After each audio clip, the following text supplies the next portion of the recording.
A bombing in Afghanistan's capital killed at least 90 people and injured hundreds more Wednesday morning. The bomb was hidden in a truck designed to carry sewage. It exploded in the center of Kabul, near a number of foreign embassies.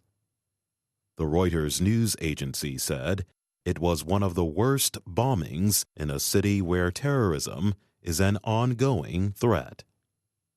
Afghan government officials reported the number of casualties Wednesday night, more than 12 hours after the explosion. Officials warned that the number of deaths might grow because of the large number of injuries. Alif Ahmadzai drives vehicles equipped for taking the injured to medical centers. He told the Associated Press, "I have been to many attacks, taken wounded people out of many blast sites, but I can say I have never seen such a horrible attack as I saw this morning." Most of the victims appeared to be civilians, Reuters reported. Victims included women and children, said a spokesman of the Public Health Ministry.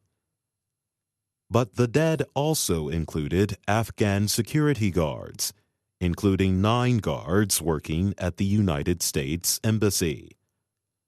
The U.S. State Department said 11 American contract workers were wounded in the attack.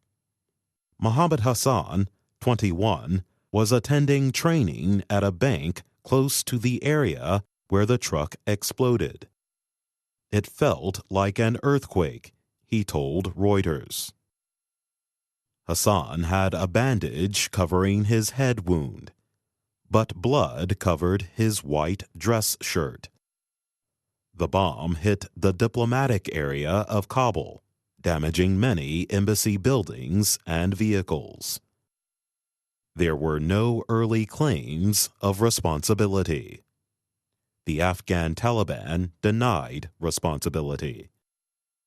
The group criticized all attacks on civilians. Security agencies in Afghanistan had been warning that militants were planning attacks on major targets for the start of Ramadan. The Muslim holy month began last week. Horaya Mossadegh is a researcher for the human rights group Amnesty International. She said, "The bombing in Kabul is a horrific act of violence and a heartbreaking reminder of the toll that Afghan civilians continue to pay in a conflict where armed groups deliberately target them and the government fails to protect them." Mossadegh said, "The explosion shows that the long war in Afghanistan is far from over and appears to be widening." Some Afghans went on social media to question if foreigners care about the continued violence they face. "Bombings in Afghanistan and the world is silent like usual," tweeted a woman known as Afghan Mises. "People wonder why we're prideful people, because we suffer in silence and alone." A man in Iraq, where there have also been recent bombings, wrote back to her, "Iraq feels your pain, and we stand with Afghanistan till the end." The bombing took place near the entrance to the German embassy in Kabul. It injured several embassy workers, according to German Foreign Minister Sigmar Gabriel. Pictures showed the embassy building with its windows wrecked by the explosion.